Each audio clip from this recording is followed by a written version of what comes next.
Assalamualaikum warahmatullahi wabarakatuh. Marhaba. Januari lalu aku baru saja kembali ke Indonesia setelah melakukan pertukaran pelajar di Turki. Lebih kurang 5 bulan aku belajar di sana dan juga mengenal ya banyak budaya-budaya di Turki.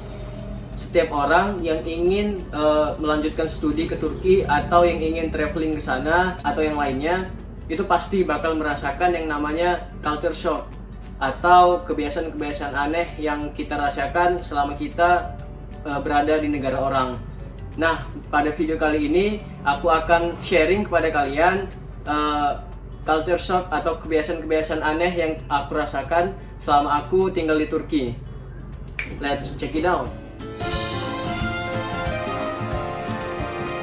Yang pertama, bahasa atau komunikasi. Mostly orang Turki itu tidak bisa bahasa Inggris. Aneh sih. Awalnya aku kira orang Turki itu bisa bahasa Inggris karena letak negara mereka yang sangat berdekatan dengan Eropa. Yang aku pikir banyak orang-orang Turki itu bisa bahasa Inggris. Ternyata no, tidak sama sekali. Ini aku rasakan ketika aku sampai mendarat di bandara di Turki, di Istanbul, dan ingin melanjutkan perjalanan ke Ankara karena kami kuliahnya di sana. Ketika kami keluar dari bandara, langsung ada tuh porter banyak yang membawakan koper-koper gitu. Nah, jadi tiba-tiba aja koper kami dibawakan sama dia, sama mereka tuh porternya. Nah, aku bilang no. Nah, mereka entah nggak peduli atau nggak paham atau gimana, tetap aja tuh mereka membawakan koper kami. Akhirnya koper kami dibawa mereka, kemudian kami mengikuti mereka dari belakang. Karena sebelumnya kami juga udah bilang, sudah diskusi juga ke anak PPI Ankara yang ada di Turki. Kami bilang, naik transportasi apa dari Istanbul ke Ankara? Mereka bilang naik bis. Nah, makanya kami tuh naik bis. Terus I told to him, aku bilang, kami ingin naik bus ini. I wanted to take metro bus, namanya metro bus tuh. Nah, dia cuman senyum-senyum gitu aja. Aku pun nggak paham entah dia tuh ngerti yang aku bilang atau enggak, tapi tetap aja dia tetap membawakan koper kami. Padahal aku udah bilang no. Nah, ketika itu kami ngikuti dia dari belakang. Terus dia nyampe tuh di tempat tiketing bus. Nah, aku baca kan, kok bukan Metrobus, karena saran dari anak PP itu Metrobus. Kemudian aku bilang, I wanted to take Metrobus, not this bus. So, ya tetap aja dia tuh nyuruh kami masuk ke dalam. Dan akhirnya kami beli tiket yang disarankan sama porternya itu. Nah, dari situ aku dan teman ya ketawa aja, entah mereka nggak paham apa yang kami bilang atau kami terlalu bodoh karena nggak tahu bahasa Turki atau gimana. Ya memang pada saat itu sama sekali kami tidak tahu bahasa Turki ya. Jadi ya udahlah, mau gimana lagi, udah kami bayar tiketnya.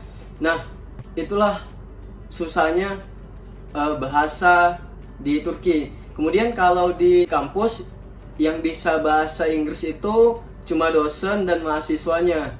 Selain itu, kalau kalian ngurus di bagian rektorat, di bagian kantin atau informasi tentang di bagian informasi asrama, mereka sama sekali tidak bisa bahasa Inggris.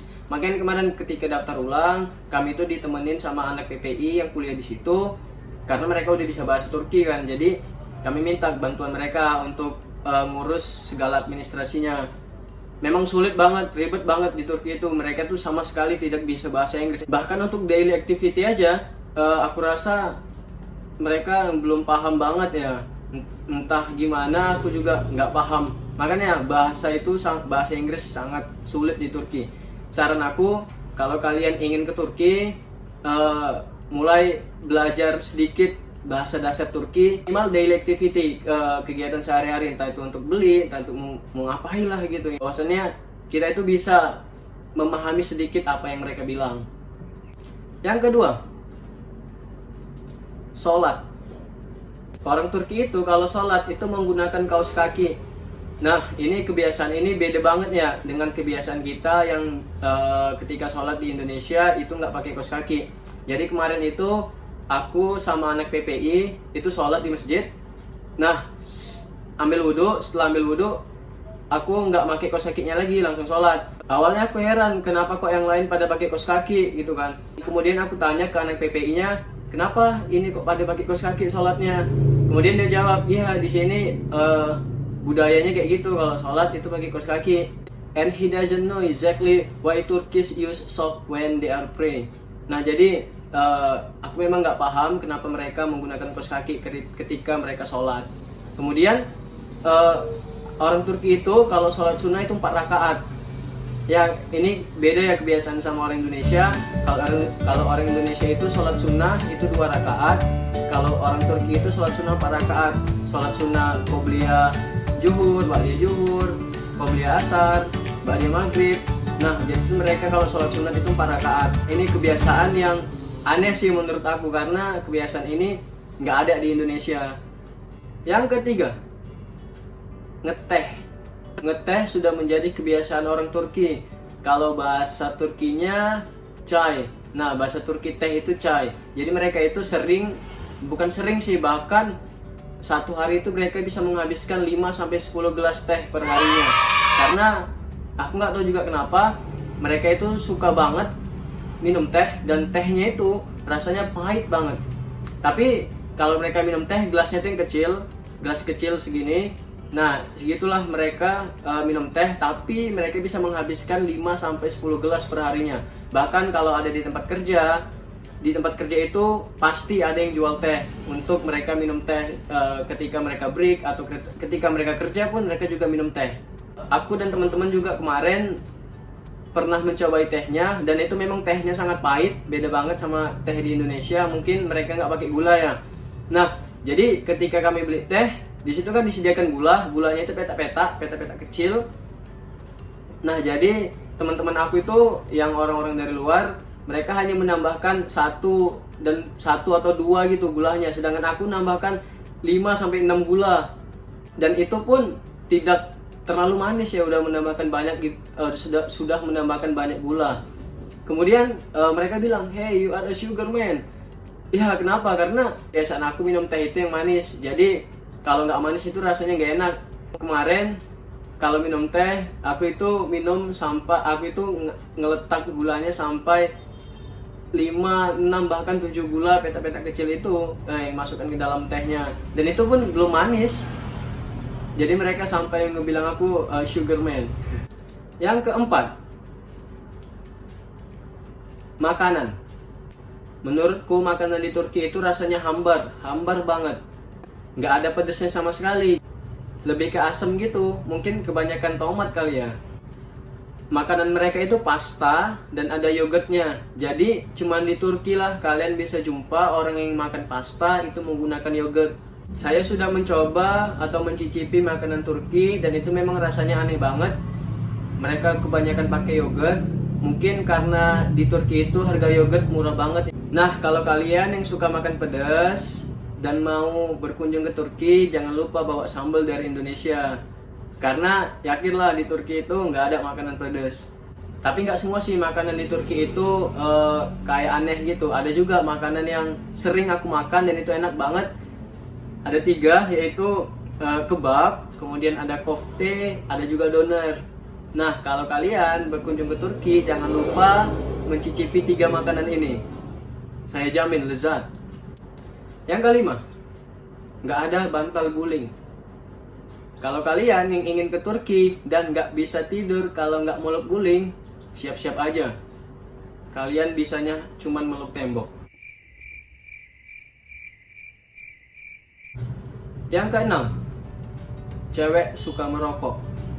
Nah, kebiasaan ini beda banget ya dengan kebiasaan di Indonesia. Kalau di Indonesia itu cewek juga merokok tapi nggak banyak. Dan di Turki itu jumlah cowok sama cewek yang merokok itu hampir imbang.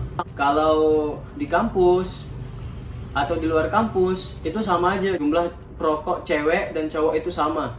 Apalagi kalau musim dingin, wah itu makin lebih banyak orang-orang yang merokok di Turki. Mungkin karena mereka butuh kehangatan, makanya mereka merokok. Yang ketujuh, semua orang dipanggil hojam. Kalau kalian ke Turki, jangan heran kalau dengar orang-orang sering menggunakan kata hocam. Jadi di Turki itu hocam itu berarti teacher atau guru.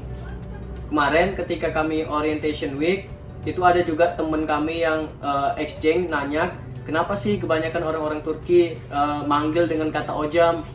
Nah, jadi mereka jawab, orang-orang Turki berpendapat bahwa setiap orang itu adalah guru, setiap orang itu adalah teacher. Jadi mau itu dosen, asisten lab, pegawai rektorat, pelayan, mahasiswa, kemudian pokoknya semua orang. Jadi di sana itu semua orang itu dipanggil hocam. Nah, kalau di Indonesia misalnya dosen dipanggil bapak, ibu, kemudian prof atau segala macam. Nah, kalau di sana itu enggak, semua orang manggil hocam, maupun sesama mahasiswa tetap aja kita manggilnya hocam. Kalau kita mau beli sesuatu di kantin, kita tetap manggilnya itu hocam. Jadi itu mereka menyetarakan profesi di sana. Di sana itu mereka tidak memandang profesi, semua orang itu sama, yaitu guru. Dan masih banyak lagi kebiasaan-kebiasaan aneh yang bakal kalian temui ketika kalian berkunjung ke Turki. Semoga video ini dapat bermanfaat untuk kalian yang ingin berlibur ke Turki, jadi kalian bisa persiapan dulu apa yang harus dipersiapkan. Jangan lupa untuk subscribe, like, dan kalau ada pertanyaan lebih lanjut, boleh kalian tanya di kolom komentar. Sampai jumpa di video selanjutnya. Dadah!